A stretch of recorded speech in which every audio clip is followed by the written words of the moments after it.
আজকে আমি ডুমুর রান্না করব, তোমরা ভিডিওটা দেখো। ডুমুরগুলো একটু সেদ্ধ করে নেব, ঢাকা দিয়ে দিয়ে সেদ্ধটা তাড়াতাড়ি হয়ে যাবে। আমার ডুমুর সেদ্ধ হয়ে গেছে, এখন নামিয়ে নেব। কড়াইতে তেল দিয়ে দেবো, জিরে সম্বারে দিয়ে দেবো, দিয়ে দিই একটু হলুদ দিয়ে দিই, লবণ দিয়ে দিই। মশলাগুলো কষানো হয়ে গেছে, সেদ্ধ করা ডুমুরগুলো দিয়ে দিচ্ছি।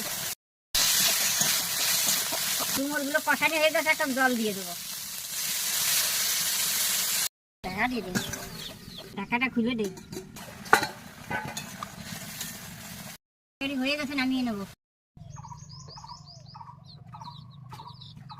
দেখো আমার ডুমুর রান্না হয়ে গেছে, কত সুন্দর রং হয়েছে। একা খাবো তো এইটুকু হয়ে যাবে। ওগুলো তোমরা দেখবা, দেখে লাইক কমেন্ট করে দেবা।